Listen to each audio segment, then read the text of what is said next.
literally co-parter. It's the arrival. I came in the league, went straight for the title. Intercepted! Rod Moore! And Michigan will win the game! Touchdown! Marvin Harrison Jr. Marvelous! Hail, hail, Michigan, the champions of college football. There's nothing quite like the game. Michigan versus Ohio State. This is The Rivalry, proud to be part of the Varsity Network from Learfield and sponsored by Elevated Integrity Construction. This is the Rivalry Podcast, and I have never been. I don't want to be here in at a all. better mental place than I am right now. Shoot me to the moon and leave me. Promise. This is the Rivalry. This is the Rivalry Podcast. Jace, JP, Michigan, Ohio State, all about the greatest rivalry in college sports, Michigan and Ohio State, from River Radio Ministries and presented by Elevated Integrity Construction. There are 1,003 things that we could get to right off the bat. We're going to withhold for a moment. We want to open up with Wheel Route the way we always do. Break the ice. I'm sure we've got some spicy questions written from JP this week. By the way, on social media, at Rival Pod, including on YouTube and at rivalpod.com. Has the 12-team college football playoff ruined the game? That's a good question, my friend. I think. Do you want to go first, or do you want me to? Because obviously I came up with these, so I've got quick hitting stuff. You go first. You were on the field covering the game on Saturday. So again, at Rival Pod and rivalpod.com, we got a bunch of pictures up there as well. Yeah, you go first on this one. Has the 12-team college football playoff ruined the game? I think the answer can be yes and no. I really, and normally I'm a black and white kind of guy. I feel like there's got to be a definitive thing. But being there at the game, feeling the energy, feeling the emotion, this is all prior. Do I think it took away anything from that? No. The second I touched that field, it was like a wave of hate came over me. And seeing Michigan on the other side during warmups, I just wanted to go out there, and I'm not even obviously playing in the game. So I can only imagine what the players, especially some of those seniors, whether they acted like it or not. But feeling that energy, nothing was taken away from the game. Yeah. From a player perspective, the energy was there. The crowd was there. For sure. You felt it. And as a fan, and you covered this from the shoe. Mm-hmm. I covered this from my living room, pacing back and forth nervously and throwing up. But you've been there. You were there last year. Well, yeah, I was there in Ann Arbor, and I went to the game just as a fan with my younger brother back in 21. Like, you can, even in the expanded playoff, you can feel it. Now, will it in the future have, because this was obviously the first year of it, will this be something where you see a steady decline of like, well, yeah, but because this is the comment that I saw immediately, even walking back to my car after the game, and Jack Sawyer even said this on the field, which was just, we'll get to Jack Sawyer. This is a whole nother thing. Him on the field and other Ohio State fans, which just as a Buckeye infuriates me. Because you just lost as 20-point favorites at home when all your players all year long, all offseason, were talking about coming back just for this game to win a Big Ten championship, to win this game. You don't get it done. And then I'm walking out of the stadium and I'm hearing Ohio State fans say, well, our season's not done. We can still go to the playoffs. No, in that moment, my season was done. Yeah. That is you feel the weight of it. Yeah. That is I don't want to see that team take the field. They don't deserve to take that field again in a meaningful game. Get them out of there after that performance, dropping that. And so it's a half and half thing because now still fresh from the emotion of the game. Yeah, we record these. By the way, we record these Monday mornings in case you're watching it later in the week. Okay, so we are right here. I'm not even in stage like 3 of grief. We ain't hit 48 hours yet. Yeah. And so fresh off of the game, I don't like the 12-team playoff because in my mind, Ohio State should be out.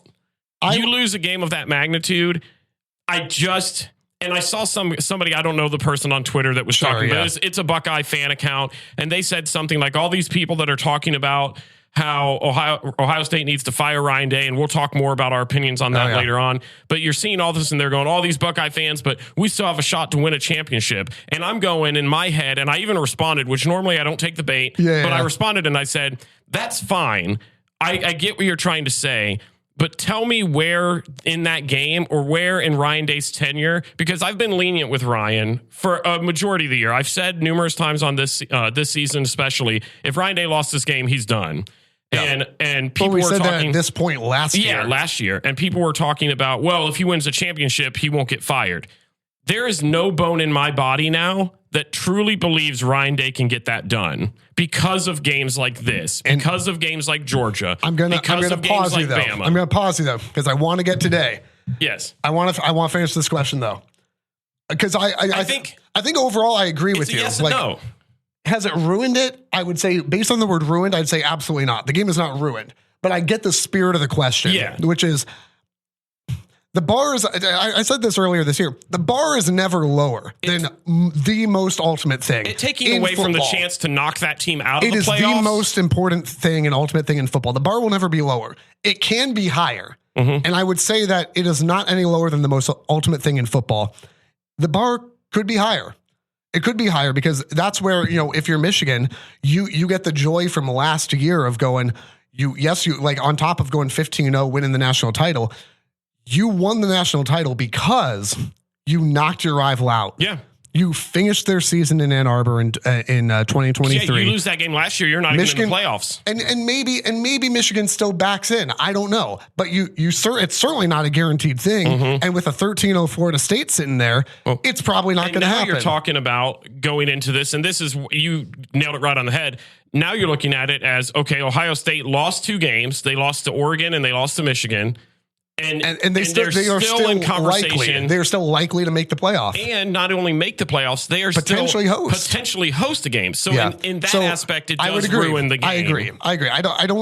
I still don't know that I'd go as far as it ruins it, but again, it doesn't ruin the spirit from a fan perspective. On the sentiment, we're on the same page here. As I think we're seeing that 12 teams do not deserve to make the playoff. Yeah, 8 teams. Sure. And you're going to sure as heck see that after this weekend. Well, we're going to go down later on in the show and give our 12 rankings. And I can tell you today, I was disgusted with myself. I can tell you there's a number of teams in there that do not deserve to be in the college football playoff. And Ohio State's one of them. And we'll get to that.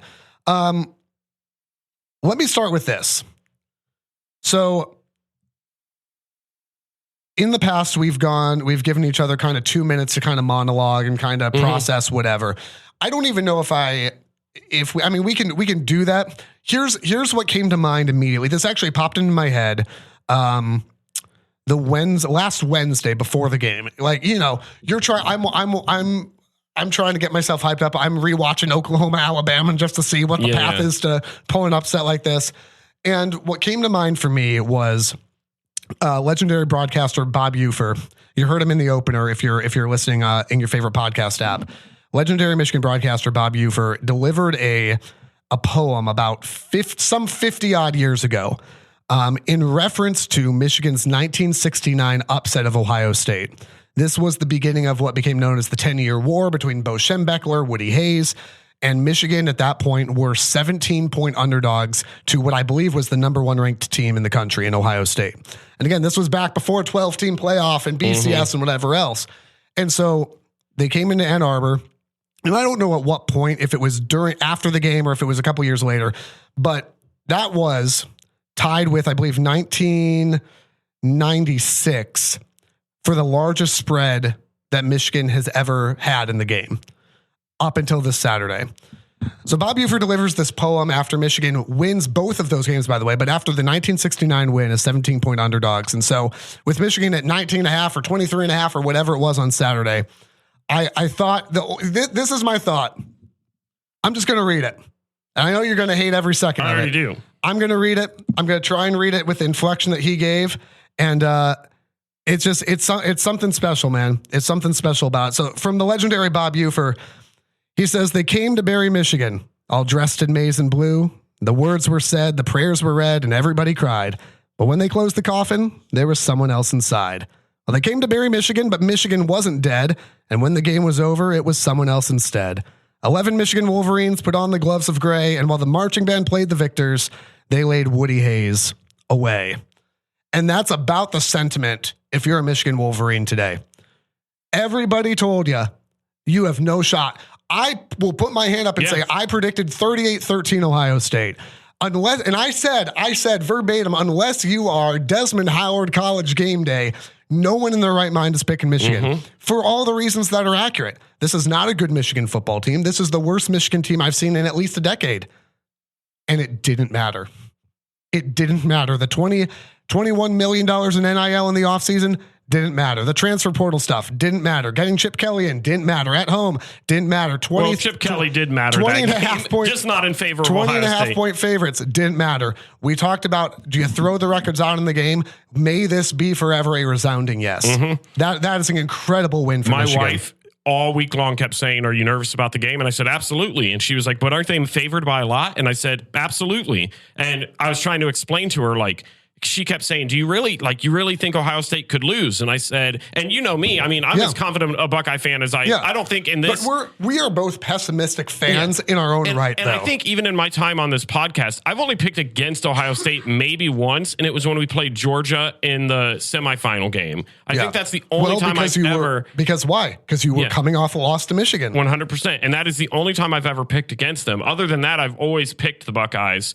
And I said, yeah, honestly, because it just doesn't matter. Yep. The record, the talent, it doesn't matter. If you thought Michigan was going to come in there and not be motivated to ruin Ohio State's season, to show people what they were made of, you're out of your mind. You don't know ball. We can't have a conversation. It's just not. As somebody who has watched this, this is my second time ever being physically present at the game. The energy in that is unmatched. We've seen some incredible college football games. We were at Ohio State, at Notre Dame. We've done Notre Dame. We've done Happy Valley. We've done Happy Valley. College football playoff. That stadium on Saturday to kick off was the loudest stadium I have ever been in. And it was, I don't even know if it was close. There are games where I literally see everything shaking around me, Happy Valley being one of them. The beginning, the energy of that when Michigan took the field, when Ohio State took the field, when the opening kickoff happened, when Jack Sawyer had the interception towards the end of the game even. Which you, by the way, shameless plug, you were right down in front of it there. at Rival Pod. Check it out. That was the loudest environment that I've ever been in. That was also the sickest that I've ever been, by the way, when Jack Sawyer picked that off. I mean, let's jump into it here. And there's 1,000 things to do. And here's what I want. We don't have to rush through this because this is what the whole podcast is built around. We ramp up from early September till now for this moment. So, I mean, here's the number one piece of analysis that people want to talk about. And I've got some stats that I want to get into about the way that the second half in particular went for Michigan and Ohio State, particularly fourth quarter. Yep. I was going to say, here's where I want to start. The most inconceivable, and again, I'm obviously the Michigan side of this podcast, right? The most inconceivable thing in the world to me, and this is the lowest hanging analysis out there because everybody in the stadium knew it. Trying to establish the run game on Mason Graham and Kenneth Grant and Derek Moore and Josiah Stewart and Jayshawn Barham and add whoever else got in the mix there, TJ Guy, whatever, with a stitched up offensive line. Let me get my stats here, but I believe 46 carries for 77 yards. And by the way, I'm going to take 10 yards out of that for Will Howard. 66 combined yards for the best running back duo in the country. Well, and one of those runs was a Judkins 17-yard gain. So, I mean, outside of that chunk play. So my question is, and I know there's not an answer that you have for this. My question is, if I'm an Ohio State fan, what in the world? Well, and so obviously that's a fair point. I'm looking at this and that was the very first thing. The very first thing that I had was in the fourth quarter, Ohio State had 2 offensive possessions resulting in 7 plays for 10 yards.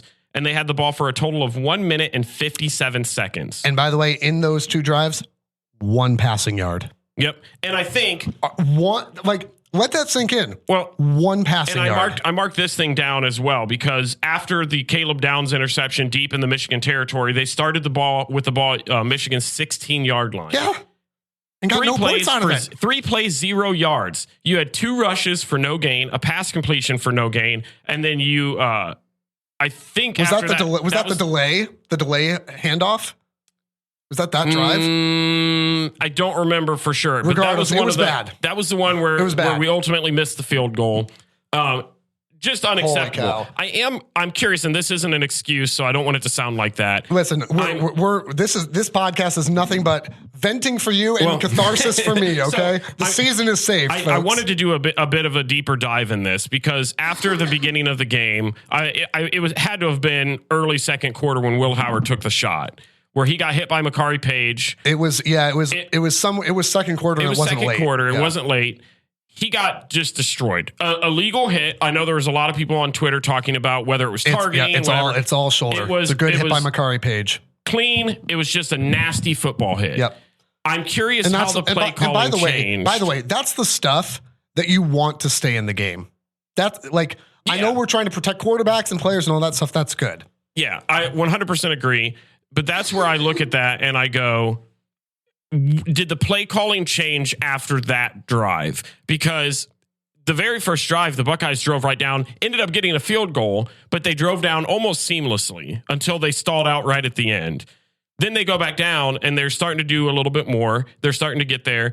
And I'm curious after that hit, how the play calling seemed to change. Because after that drive, I think other than the drive to close out the second quarter, which, funny enough, was when they were pass heavy because they were running a rush offense. They were doing basically no huddle the entire drive, and they were wide open all the time. So I'm curious what Will Howard's health genuinely looked like. Not that I'm trying to accuse Ryan Day of them throwing him in, but he clearly let's be real. Off. He did not look right. He did. Well, I mean, he was on the ground for a decent amount of time. He did get up. He walked off kind of under his own help. He wasn't there. But even other folks, shout out our buddy Dylan over at Delaware Gazette, is just a really observant journalist, and he's looking at going, he does not look right on the sideline. And again, to be clear, he's not accusing anybody of anything either. No.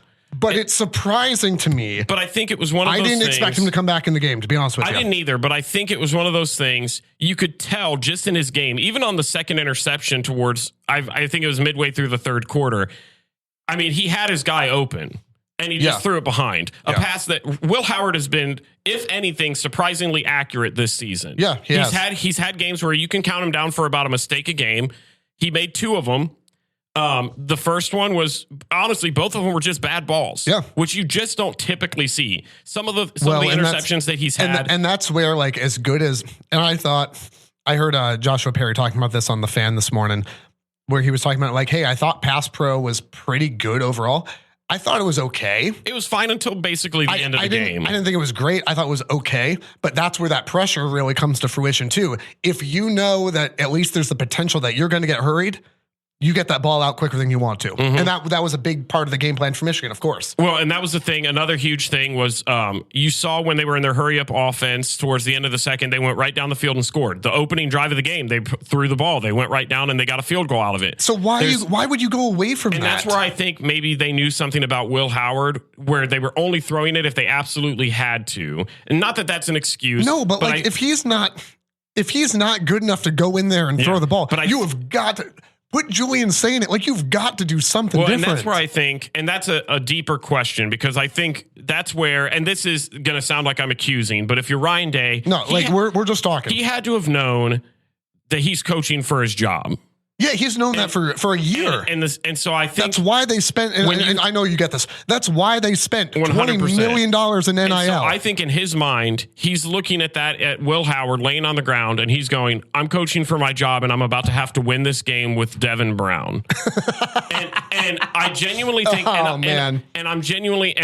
I've said it numerous times, I'm not a fan of Devin Brown, but this is where I look at just the game plan for Ohio State all season long, where you've wasted reps giving Devin Brown reps that don't matter because you don't trust him to go in and win you the game. Julian Sain is supposed to be the QB1 next year. And bearing any transfer portal or a quarterback battle like Tavian as of St. Clair, right now, that's the guy. And you've not given him enough reps to come into that game. And this is the biggest difference. You look at games. And by the way, for his, and it's not apples to apples. So, but hear me on this. For as much flack as Michigan has taken for their lack of quarterback depth, what does that tell you about Ohio State? And here's the difference. Not that they won't get there, that out. but not that they won't get there. No, but and we've also got Jaden Davis sitting on the bench right now too. What you're saying is not wrong, is because I'm looking at this and I'm going, I remember a couple of years ago at Michigan where JT Barrett goes down and we throw in a guy by the name of Dwayne Haskins as a true freshman. And he was incredible. And you don't have that anymore. you don't even have a reliable backup. Ohio State should have had a backup quarterback that you could have brought in for a couple of drives to go in there that could have still competed with a team that had the talent level of Michigan, who was missing their best receiver or best offensive receiver. They were without Will Johnson. Yeah. And you couldn't go in there and complete passes with 3 future NFL first round picks. And that's and this goes all the way back. And if I sound a little salty, it's because I get to be a little salty today. When Jeremiah Smith signed with Ohio State, my comment was, and I ripped this straight off some random jabron on Twitter, and I still think it holds up. Cool. Another 5-star receiver. That'll fix it. And you know what doesn't help is when you don't even target him. Jeremiah Smith in the first half had 2 PIs. Yep. And then he had a touchdown. Which, by the way, brilliant penalties because Michigan was beat. The best way to cover Jeremiah Smith is to simply hold him. Yeah. Because what do you lose by that? It's not the NFL. We've got Zeke Berry, who and I'm gonna get the position wrong. I believe is converted over from a nickel to a corner. Yeah. And in any case, he's not the number one guy, right? Like it's been Will Johnson, Jair Hill. Hill, I think, is going through some sort of disciplinary something or other, whatever. But it's Amir Hall out there and Zeke Berry. Who, by the way, Zeke Berry is going to be a really good player, but he's not there yet. Mm-hmm. We can't keep up with that receiving core without Will Johnson, and they did. Well, and it's because Ohio State didn't go to him. Jeremiah Smith in the second half had 0 targets. He finished with 5 catches, 35 yards, and the touchdown. Because they're not targeting him. And you talked about it earlier when you're looking at the offensive game plan. Let that sink in, though. If you're a Michigan fan, let's say if you're an Ohio State fan, let it sink in. Yes, he had the touchdown. Mm-hmm. 5 catches, 35 yards. Mm-hmm. And I don't think what is that? Number one, give credit to Michigan's defense still, because even if they struggled a little bit in the secondary, they didn't give up any big plays. I think the longest play was 24 yards. Passing. And I think some of it, and the pass rush was there. Give some credit to Michigan on that. I think you can. I think a majority of it is on the play calling. It's all of it, right? It goes hand in hand. You can't take away Michigan stopping the run. It is absurd. It is absurd that Ohio State decided. And again, shout out Joshua Perry. I think he's a really. I enjoy listening to Joshua Perry, former Ohio State linebacker. I think he's a really sharp dude. I like listening to his analysis. But he nailed this too, where it's the one thing that Michigan has, you decided you're going to try to prove, and he these are his words. He said, you're trying to still prove the toughness piece. And this is where Ryan Day, for a number of reasons, but this is why Ryan Day has struggled so much, is because as much as everyone tried to say, well, we're not worried about what they think about us. When Jim Harbaugh said, yeah, some people think they were born, some people were born on third base. They think they hit a triple, but they didn't. Everyone's like, oh, that's just Jim. That sat with Ryan. When Lou Holtz, of all people, said, that's not a tough team. That sat with him. And he has tried for 2 years now to prove that they're a tough team.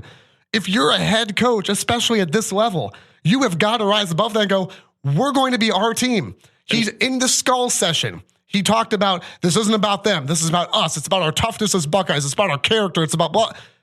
You show none of that. Mm-hmm. He is all bark and no bite. It's once again, Trump with the lights. Turn it off. It's too bright. Once again, they do this every year. When you look at Ohio State games, especially in recent years under the Ryan Day era, and you can probably do this with every team when they lose a big game, you can point out 2 or 3 pivotal moments. We've done it in the past when it's been Ohio State and Georgia. We talk about it all the time. The going for it on 4th down, Kirby calls a timeout. Ryan Day decides to go out and then punt. They give up I think they were up 9 or 10 at that point. They give up the lead, lose the game ultimately. Yeah. I'm looking at 2 plays, and I'm not sitting here saying that this cost Ohio State, but if you want to pinpoint 2 very pivotal moments, and listen, in this we're going to game, nitpick this game to death. Okay, this is our Christmas. Okay, you can say what you want. Say what you want about Will Howard throwing an interception from the Ohio State 4 that allowed Michigan to score their only touchdown of the game. You can talk about Will Howard's interception at the Michigan 16 after the Caleb Downs interception that went absolutely nowhere. He threw it behind the wide receiver, resulted in 0 points. And again, by the way, as an aside there, shout out Makari Page because he plays all game. He has not looked like the 2023 version of Makari Page. He did on Saturday. And that's, again, big players, big plays, big games, right? You talk about, you want to throw out the Jaden Fielding missed field goals. He had a 34 and a 38 yarder that he missed. You've got to have those. Can I jump in there real quick? Because I found this because I went back. I wanted to see and I apologize here as I'm trying to look through my notes here for it on the special teams kicking game. Yeah. I had written down special teams makes a difference yet again. 2023 and 2024 now. Okay. And obviously different player, but at the end of 22 in the Georgia game, Ohio State misses a critical kick that probably wins the national championship. Let's be honest about it. But in 2023, so you missed that one to end the 22 season. Jaden Fielding in the game, 2023 and 2024 is 2 for 5.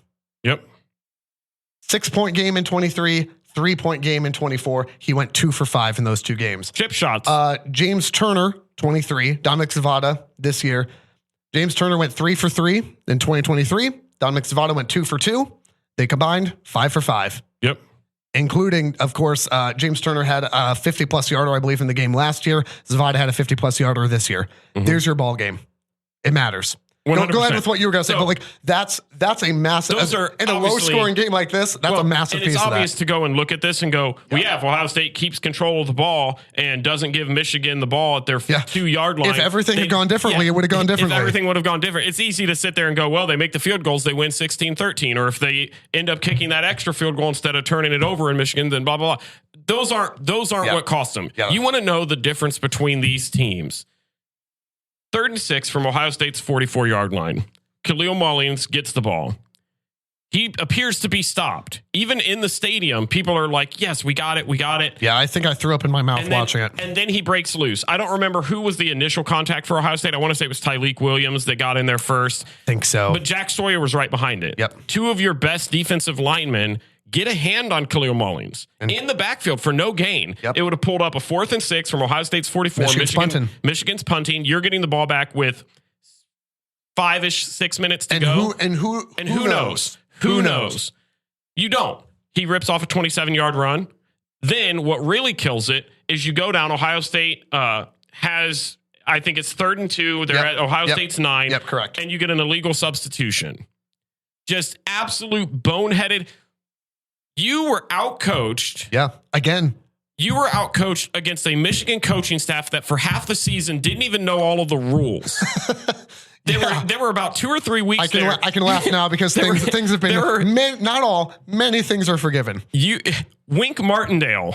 Yeah. That name. Who by the way, Wink in the back half of the season has been phenomenal. Was fine. But you got outcoached by a coaching staff that had cost their team handfuls of wins this year. Yep. And that's to give credit to Michigan too, because I think Travion Henderson said this after the game where he said their record is not what it should be. They are a better team than what their record shows. Well, you can, to lean into that for a second, like you can if and butt your way through college football. That's not how this works. Yeah. This is now a 7-5 team. There's at least 2, if not 3 games on the schedule that Michigan looks at and goes, they'd love to have back. We probably could have beat Indiana. Probably could have beat Illinois. Probably could have beat Washington. Mm-hmm. That's a very different football team. And that's what I think Travion was trying to say. You both can't do that, but you're right. That's the point he's driving home. But that mindset, I think a lot of people looked at this team. Yeah, with a bit better coaching, we might be okay here. And that's where I think Travion was trying to say is like people wanted to say, yeah, this is a team that only won 6 games, but you take some of those coaching decisions away. Sure, yeah. It's a whole brand new ball game. This is the coaching staff that, and I dogged Sharon for this because he deserved it, that challenged the Colston Loveland catch out of bounds. Why? Just because that forgot he had timeouts in the Indiana game. What are we doing here? And then showed up and balled out. It wasn't an amazing on the offensive side. Kirk Campbell can still be launched into the sun. There was some inexcusable stuff in there. Davis Warren throwing for 60 something yards and 2 interceptions he was not a factor. But Sharon Moore overall, I mean, that and I'll let you get back to your point here, but like Sharon Moore overall takes a team that could have mailed that game in and said, not only are we not mailing it in, I genuinely did not believe he would have that team ready to play. When I 100% will admit that I did not expect that team to come out and look like they were. I did not believe that they believed at all. And belief is just the beginning of it. Then you have to execute. He had him ready. Even when it was 10-10 at the half, I thought Ohio State started to have the momentum. Yep. I thought they were going to come out of the half. I thought they were going to come out of the half, score the opening drive. Things would settle down. They'd get into control. I don't think it was going to be a 20-point thing, but I thought, okay, we'll see a 28-17. I thought it would still. I thought 38-13 was still in play. But I thought Ohio State's going to get their feet under them. They're going to go in, having Will Howard have a chance to get a breather. He'll come out and they'll be all right. And they came out and did nothing. We finally have an answer to the question, Will Howard. The answer is no.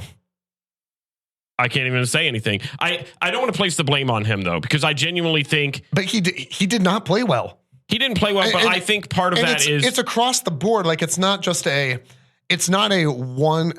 The only place that it's a one-person issue is Ryan Day. Yeah.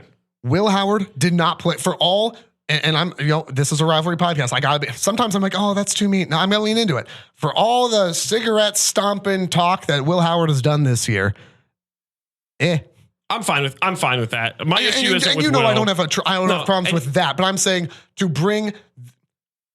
have walked with the swagger that Ohio State did all off season into and through this season and put out that performance straight into the veins, man. I think that's fair, but I also think to be an elite program, you have to kind of have that kind of cocky attitude. The stuff that bothered me on Saturday, and I knew it was going to happen, was there were two things. The one happened during the game, and was it the loss? Is that what bothered you? The loss launched me to the core of the earth. After that, having to walk back and into that, knowing I was going to be here Monday, the worst. At least the Browns couldn't ruin it. Did they not play? Oh, they played tonight. I was like, how did they not? Gotcha. Yeah. Will my heart let me watch it? Yes. Will I be upset at myself? Yes. I need 20 points from Bo Nix. So if they could not do too well, that'd be okay. There's two things that really bothered me on Saturday. The first one, and I knew it was going to happen around Saturday evening. Kyle McCord goes in and they upset Miami. Yeah, and man. Let's talk about this. After the game, they go up and they go, "What does it mean? Does it mean anything good?" Or I forget how the question was phrased, but essentially, does it feel good to know that you perform this way and upset Miami, and then you get to watch Ohio State lose? And he said, "Everything comes full circle." Yeah, Kyle, you lead the nation in interceptions. My Kyle, guy. you are not. You that play guy. for the Syracuse Orange. Your mascot is an orange. You play in a dome. You play in the ACC. Play in a dome. Shut your mouth. Yeah, Kyle is not that guy. Kyle, this is the equivalent of John O'Corn running his mouth. I still think Kyle McCord is a talented player. Kyle McCord takes that hit that Will Howard took. He's not coming back into the game. He doesn't have the toughness. Yeah. Kyle McCord threw the same number of interceptions as Will Howard did in his edition of the game.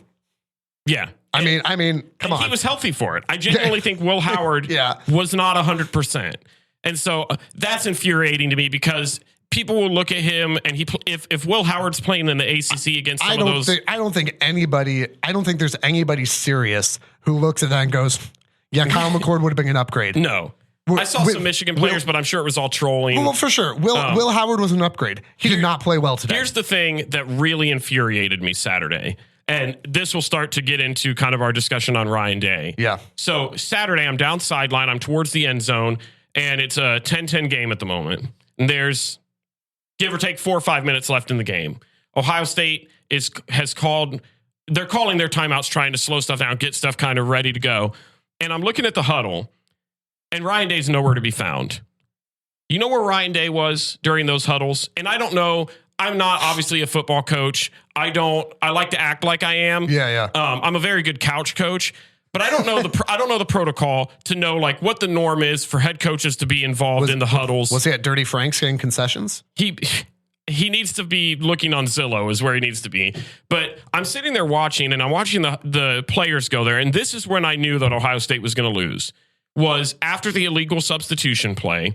They had a timeout, or the players were kind of regrouping, and the Ohio State players were screaming at the coaches, saying, "We don't know the play. What's the call?" And they were freaking out because they could tell the pressure of the moment, and they weren't getting what they needed. Could you tell that's what they were yelling about? Yeah, I was on that end zone. Okay. And I don't remember the player off the top of my head. I think it was Sonny Styles, was going back, and I'm not going to use the phrasing that he used, but he said, "We don't know the call." And he screamed that at his coaches. Wow. And I'm sitting there watching this team, and I can tell they're flustered. Sure. And I'm seeing Michigan come out completely fine, and I'm looking, and Ryan Day is off on the side. The circle is here. Ryan Day is 10 yards away by himself, just standing there. And in the back of my mind, I don't know the protocol for coaching. Sure. I don't know if it's normal, but if you're hearing a player yell, "We don't know the call," that's a problem. And I'm sitting there, and I'm going, I don't care what protocol is. This is the game. It is a 10-10 game. You need to get a stop. You are on the verge of losing. This is why all these seniors, this is why Jack Sawyer, JTT, Denzel Burke, Lathan Ransom. You dropped list the goes bag on. to keep guys here. This is where, as a coach, I don't give a crap what the protocol is. I am in the middle of every single huddle. Yep. I'm grabbing face masks. I'm doing whatever. And I'm saying, you get out there, you get a stop. We don't let them remember the time. They don't gain another yard. You're telling me that dancing you blitz all night. You're telling me that Ryan Day dancing to Walking Yo Trap is not invigorating the team in this moment? It's not going to get me pumped up. But to see what felt to me like a lack of energy from the person that runs the whole show. Yep. Infuriated me because I'm on the sideline as a spectator and I'm buzzed. I'm ready to go. Sure. I feel the electricity. You're like, Sonny, I'll tell you the call. I'm sitting here and I'm like, give me a headset. I'll run in there and I'll swing a few punches. Yeah. I'll go in there and I'll get some players ready to go. They could have used you after the game. We'll get to that too. I would have gone after somebody else, but I'm sitting there and I was just dumbfounded watching that. And I'm sure that the protocol is, well, they let their assistants and their guys talk to their groups and so on and so forth. You're the head coach. All the pressure is on you. Yeah. Control your moment. Yeah. Get in there, be a leader, show toughness, get in there and get your players ready for that moment. Well, and he didn't. And let's not forget that afterward he was asked about, again, that 3rd and 2 gave Michigan a first down and let them run more time off the clock. Which, in one sense, I suppose you could say, well, it didn't matter. It does, though. It did. It absolutely does. For sure. And then afterwards, he's asked about it. And I get, in one sense, I get coach speak is coach speak. Sharon does it. We'll see with Will Johnson. He was never played in the game. Like, we know that now, sort of thing. I get it. But he was asked about that particular play, and he said, well, there was miscommunication. Mm-hmm. Yeah, clearly. Yeah. No. But then talked about how Michigan came out of the timeout fast and they didn't really have enough time to match personnel with what they put out there. That's ridiculous. Mm-hmm. You're coming out of a timeout. Michigan did not go particularly quickly. If there's one thing Michigan doesn't do, it's tempo. Okay. Mm-hmm. Michigan came out, jogged over to their spot, and Ryan Day was just not ready. You should be prepared. That is the worst excuse, because, by the way, that came right after they said, hey, so what was up with moving away from the passing game? And he said, well, it was pretty windy. No. As somebody that was I don't know, man. As somebody who was there on the sideline, it was not. This is where, for Ryan Day, when we did the podcast last week, I talked about for Michigan a couple different things. I talked about how there is a path to victory for this game. And I've said for weeks, it's covered in razor wire and poison ivy, but there's a path. And Michigan walked the path. Mm-hmm. They did not. I think I said that they needed to get, I think somewhere around like 3 sacks. They didn't get that. Neither team gave up a sack, which is crazy. But they definitely affected the game. Davis and Igbenogson did not have a pass interference because we call. didn't throw the ball downfield. It was too windy. But Michigan up front, obviously that defensive line did what they needed to do. Michigan ran the ball again, not terribly well in one sense, but also ran for 175 yards or whatever. Mm-hmm. So I guess they did. So they got that done. They did the defensive line piece was a massive part of that game, obviously, for creating a little bit of havoc, for shutting down the run game. And then they got the 2 turnovers. They weren't 2+, where I think it ended even, but they got 2 turnovers. Mm-hmm.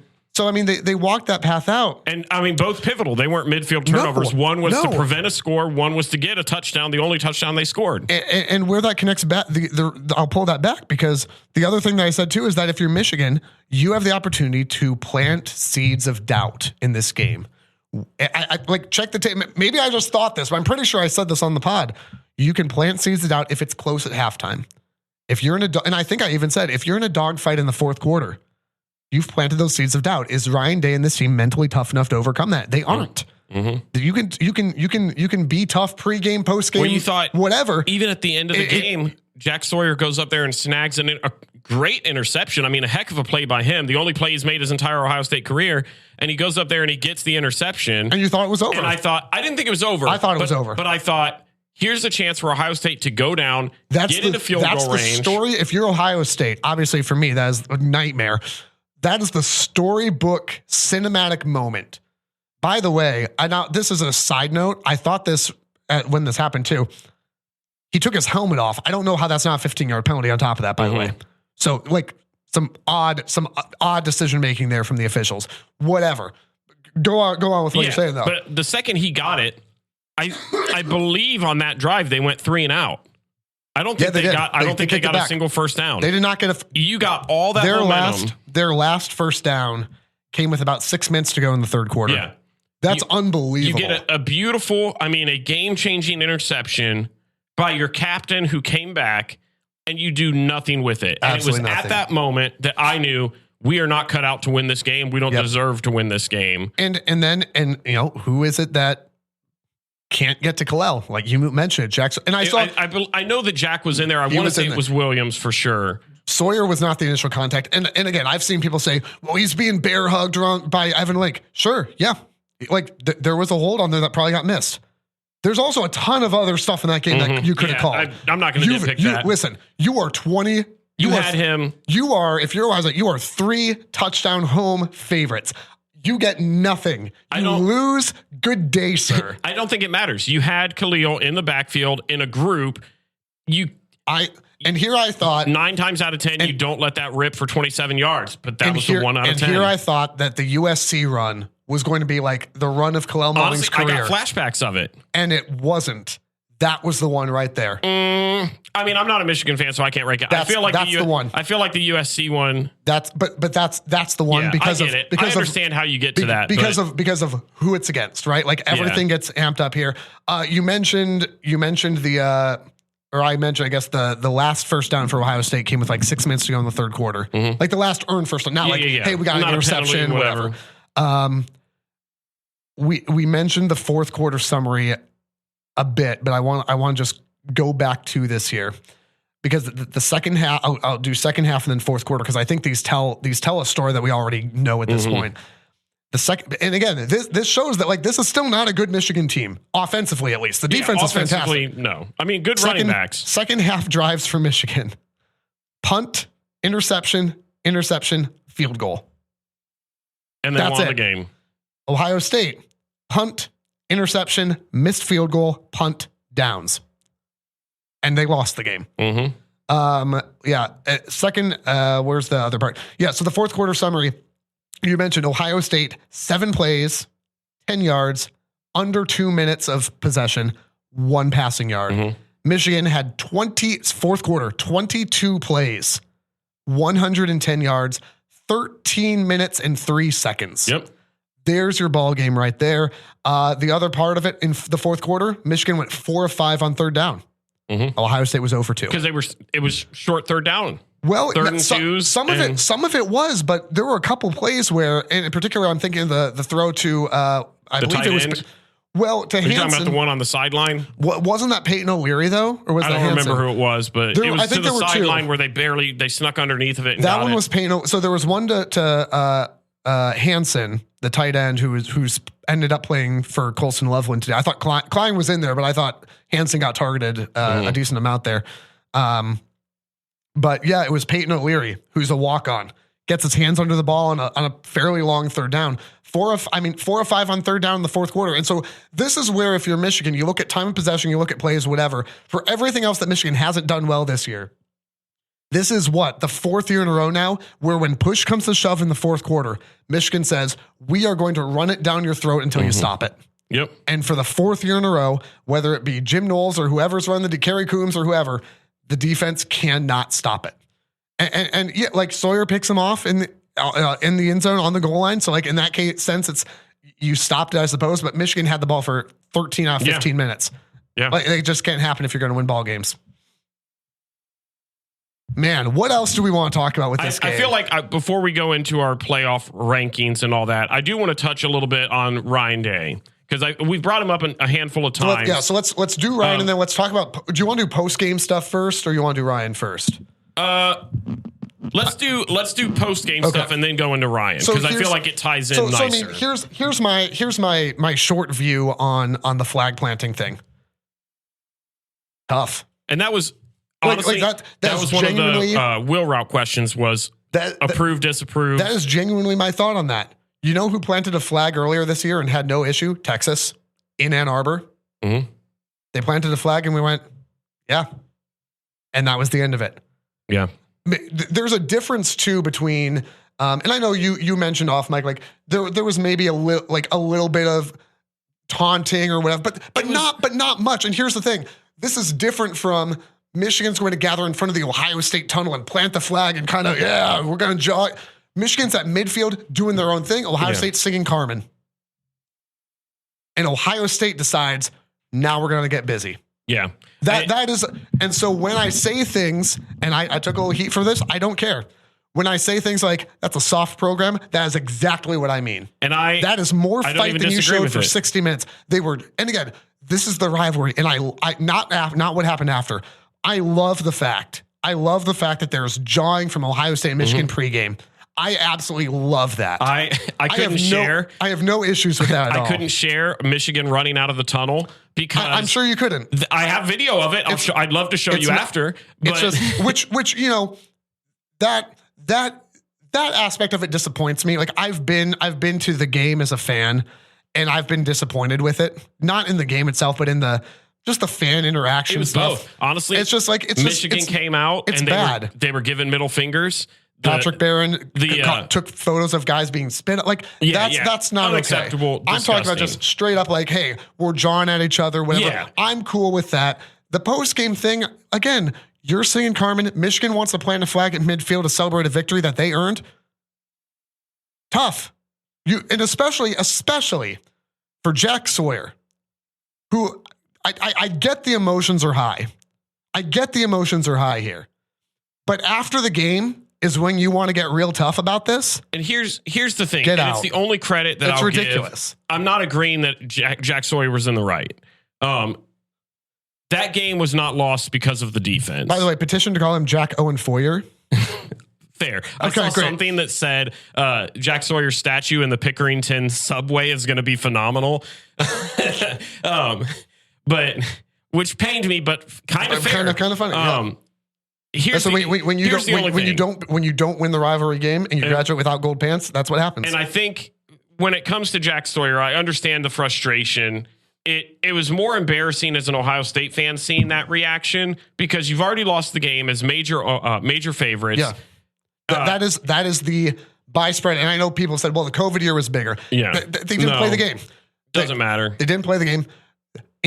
As far as we can document, in the 120-year history of this game, that is the biggest spread. Yep. And Michigan won. And to Ohio State's credit, the defense did not lose them the game. Correct. So I think part of that, whether Jack would admit it or not, is he's frustrated that he didn't win the game, first off. I think he was frustrated that he feels like the offense failed them. Yeah. Because by the way, despite and he did not make the tackle he needed to. Mm-hmm. Jack Sawyer played a good game. Yeah. It wasn't phenomenal. He had 2 tackles, 2 assists, and he had a massive interception. Mm-hmm. He played a good game. He played fine. He played a good game. The defense isn't what lost him. But he has no none of the Ohio State players have any business messing with Michigan after the 100%. game. 100%. I am of the same mindset. Like you had all game long to prevent that from happening. You correct. didn't. It makes you come across soft. It makes you come across as salty. Again, I don't like the people that are going and saying the Ohio State beat the soft team allegations continue to not be beaten. And I've not seen it from any like Ohio State person that was at the game that was in the media saying, I'm glad that they did that. I've not seen that. I've seen a lot of fans. There's a few. I've seen a lot of fans that have said like, I'm proud of Jack Sawyer for doing that. I don't. That's embarrassing. It made for a great photo op. Sure. It made for a great representation of what the rivalry means. Sure. But I don't even. Well, I know what you're saying. Know what I'm saying. I know what you're saying. We're fans of that intensity. It shows not like that. Yeah, it shows the fire that those players take that game seriously with.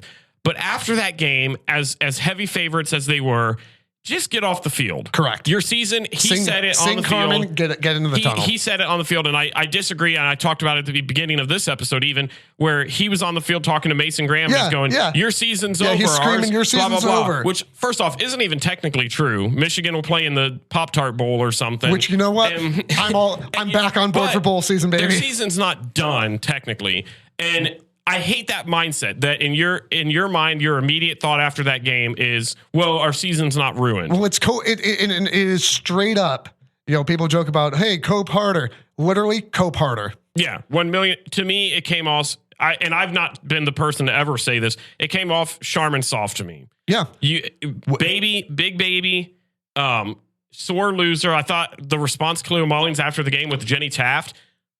Folks got to learn. This is bad for the game, bad for college football.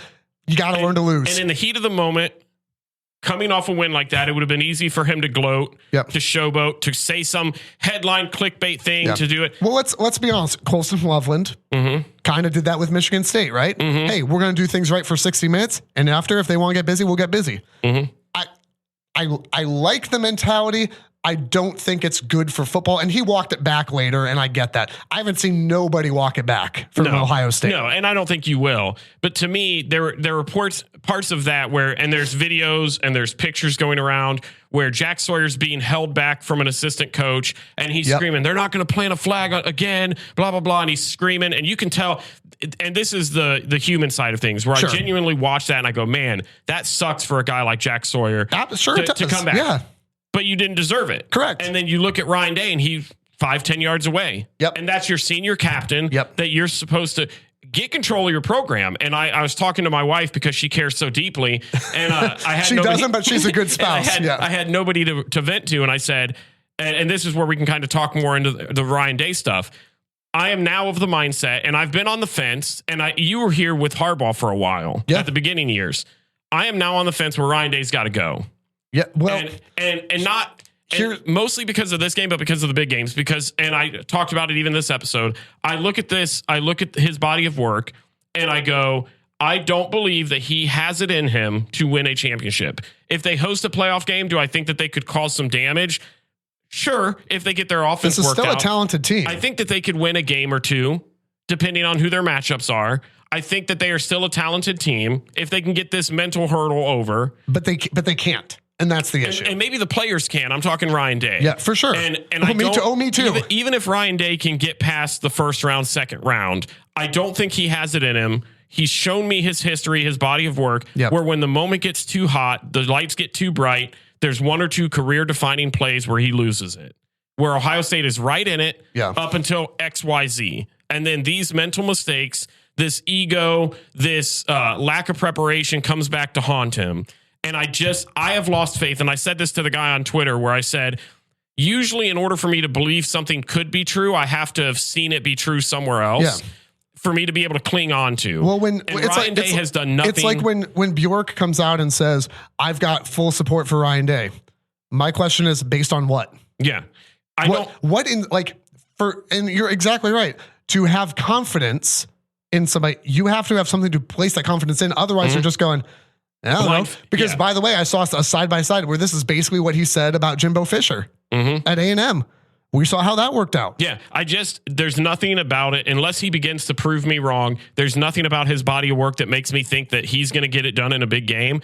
And I think eventually you're going to see it start to hurt when it comes to recruiting. Well, I know a lot of the 2025 recruits were coming out saying, I'm still with the Bucks. Cool. And I didn't even mention this yet, but after the game, I was walking back up to the press box to get my belongings and get ready to head home and everything. And honestly, just to sit up there and decompress, let traffic run out for a little bit.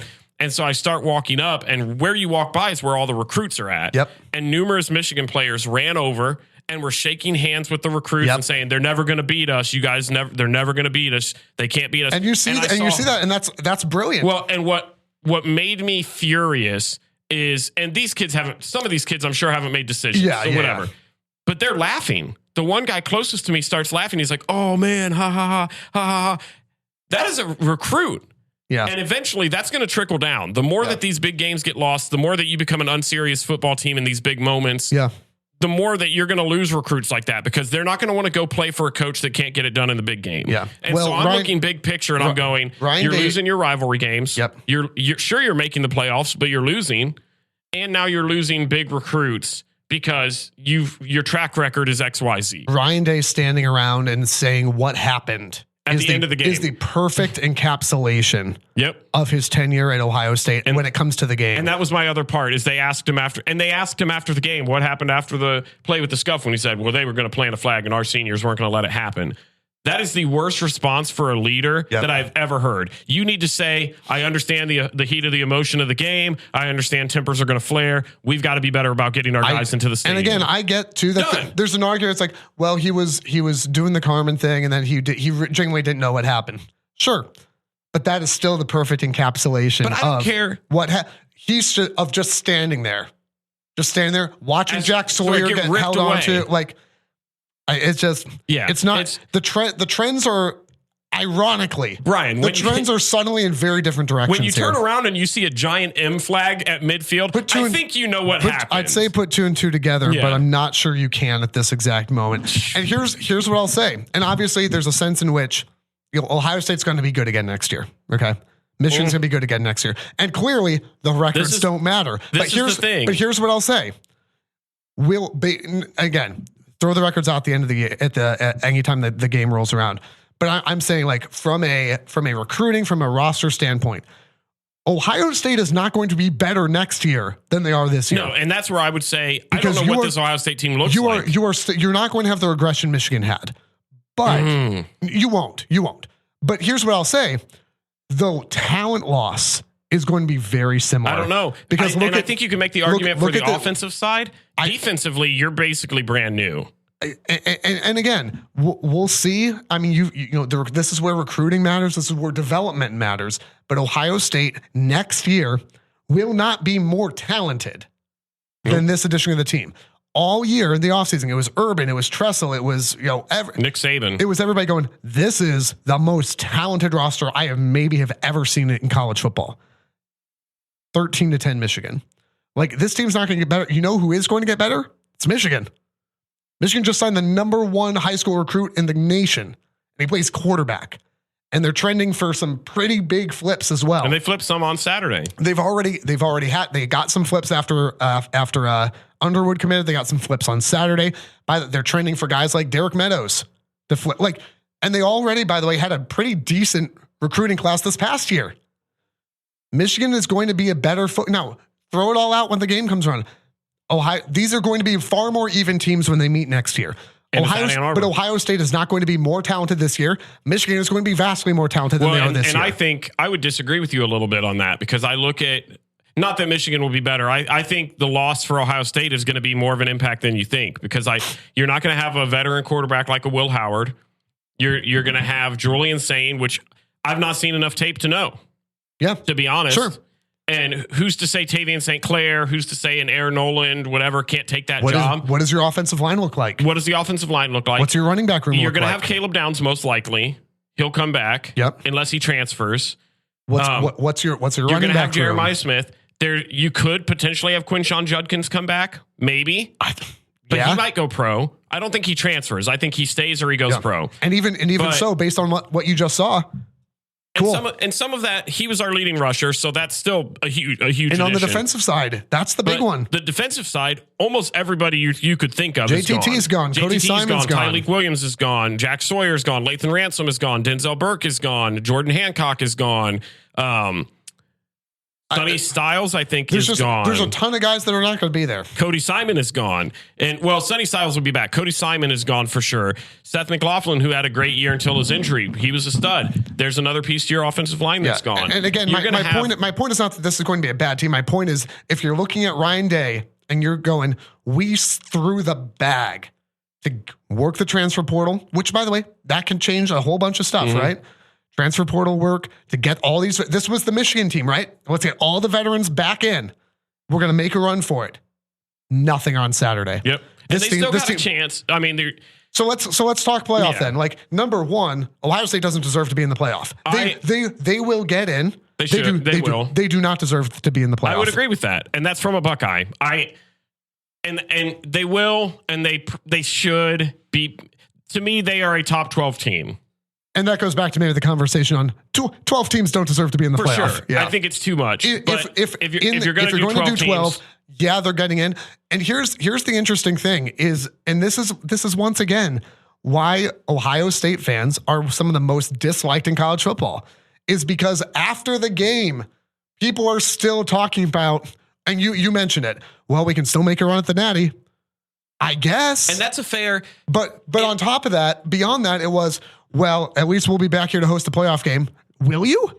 And I'm not of that mindset. And I know you're not, but I'm saying the coping of our season's not done. Yeah. Ridiculous. And also that moment Sunday. The assumption of we're going to host a playoff game, that's a pretty big assumption. Yeah. I was of the mindset. They are right on the Ohio State for me is right on the cusp of. So go through your list. Okay. So let me. Do you want to go one at a time, like us share who we have one, who we have two? How do you want to do this? Yeah, I mean, I guess check yourself with what I've got. So Oregon's the number 1 seed. Yep. For me, pretty easy. I think Texas is the number 2.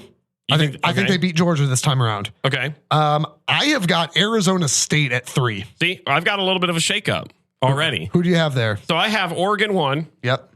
Boise State 2. I think not going to happen. I think Georgia. Boise State's not getting that high. Georgia is gonna beat Texas again. I just think if you're going off of record, you're going to have Boise State with only 1 loss to Oregon. They're going to be the Mountain West champ. You're going to have Georgia at number 3 because they're going to be the SEC champ. That SEC is going to be real interesting. SEC is going to have Georgia at the 3rd seed. By the way, if you're Ohio State, I think you're cheering for Texas. Oh, for sure. Because Georgia gets in there and gets the bye. You ain't going ahead of Texas. And it makes it that much. You are trying to get into...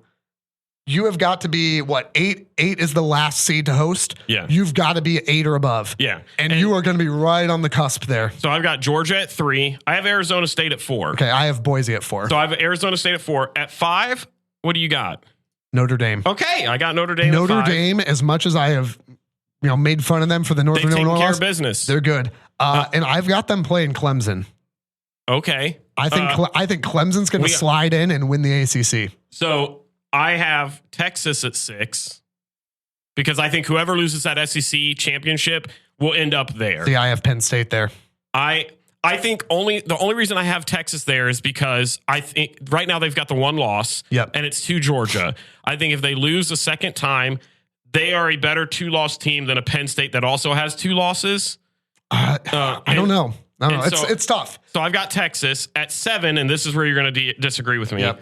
I've got Ohio State at 7. No way. No, I say no. Do I think they deserve it? I say no way in the sense of they should not be there. They very well could be. They are going. Here's where see them flipping 7 or 8. They are going to end up in that 7 to 10 range, and it depends on how the conference championships shake out. 7 or 8, you get to host. In 9 or 10, you're on the road. Yep. And I think it gets a heck of a lot tougher for you. I've got Ohio State at 7. I think despite the atrocious Michigan game, they have a close loss to Oregon. They've got 2 top 5 wins against Penn State and Indiana. At 8, I have Tennessee. See, that's where I've got Ohio State. At 8? At 8. I could flip them. Honestly, I could go back and forth. Yeah. I could have Tennessee at 7, OSU at 8. I do think... Who would you have Ohio State? So Ohio State, if I have them at 7, would play Indiana. See, I just don't think that's going to happen. I don't think they'll line it up that way. I don't think so. For the record, you'd rather have that one than the one I have. Because I have them hosting Georgia. Well, I've got Ohio State 7, Tennessee at 8, Penn State at 9. I think. Wow. I think that's way too low. I think Penn State, they're going to lose to Oregon. I think everybody thinks that. They're going to have 2 losses. When they look at the committee, they're going to go, okay, they had, out of all of their big games, they lost them. And I think you're going to look at that. And I think, do I think it's fair? No. But do I think that's how the committee is going to view it? Yes. Then I've got, as I said before, Indiana at 10. I have Indiana at 10 as well. I think Indiana only having the 1 loss will still keep them in it, but I think them getting destroyed by Ohio State really is going to hurt them. And then this is where we switch it up because you had Clemson at 12. I do have Clemson at 12. I have Clemson at 11. I have them getting in only because they're the ACC champion. I have them beating. That's the only way they get it. The only reason that they are not 12 is because they will have a championship to go along with their name. So who is your 12? Because it may be my 11. 12 is between 2 teams. I couldn't fully decide. Correct. It's either Alabama or Miami. And I honestly, I'm leaning more Miami. It's Alabama. It's going to be Alabama. But it shouldn't be. It shouldn't be either of them. Well, but Miami's going to have 2 losses. You know who I'd love for it to be that it won't be is South Carolina. It won't be because they lost to Alabama already. And I think BYU and SMU had great runs. I think even SMU is going to lose to SMU plays Clemson. Yep, they're going to lose. That's going to knock them out. There's so much of this, by the way. Obviously, so much of this just hinges on Can Clemson steal? SMU has to win the ACC to get in. I think.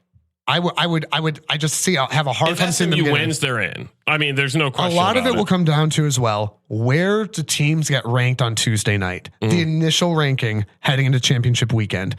Because if you're Ohio State, because right now Ohio State's 7th. Well, in the AP poll, yeah. Ohio State will finish between 7 and 10. And I saw somebody else point this out, and I agree with them. Where they get ranked in relation to Tennessee probably determines whether they host a game or not. If they are ranked behind Tennessee, which by the way, I think they should be, Tennessee has 2 losses. Ohio State has 2 losses. I know Ohio State's got we got the top 5. I'm not going to lie to you though. A lot of people don't want to go see them play at Neyland. I think that would be. I think Ohio State on the road is a. By the way, be a nervous wreck. At this point, Ohio State playing anybody is a death trap. I would be a nervous wreck to go, but I would love to be credentialed for that game to go see a night game at Neyland Stadium in a playoff environment. Sign me the heck up. I wonder, man. I'm going to apply for that too. You should. I mean, I cover Ohio because I do. I cover Ohio State alongside you, right? You absolutely should. Oh my goodness, can you imagine a playoff game at Neyland? It would make me, I would vomit. We would have to pull over about every hour so that I could throw up. But taking that in, hearing old Rocky Top. Oh, yeah. Ohio State. Give me that. If Ohio State is ranked ahead of Tennessee on Tuesday night, they will probably host a playoff game and it will probably be against Tennessee. If not, I think you're going on the road. Either way, by the way, in the bracket that I have, the way I have it set up, it would be Ohio State hosting Georgia. If you get through that, you get Oregon. If you get through that, you probably get Notre Dame. Good luck. Notre Dame being at the end, I'm fine with that. Are you? Yeah, I don't. I have them at 5, but I still. May I remind you what happened on Saturday? It doesn't matter. I think I will. Hey, want to say a big thanks to our friends at Elevated Integrity Construction because maybe you feel like Ryan Day in Ohio State. I should have known. You know what you're doing isn't working. You need to transfer in some help, and even that might not be enough. Our friends at Elevated Integrity Construction are the portal to a successful project. Aaron and his team, they've been doing this a long time. They'll communicate openly and honestly, leave you wowed at the finished project. Home, church, or business build, go with the folks with integrity in their name. ElevatedIntegrity.com. The Rivalry also proud to be part of the Varsity Network this season. Powered by Learfield, a must-have for every college football fan. Free to download in the App Store and Google Play Store.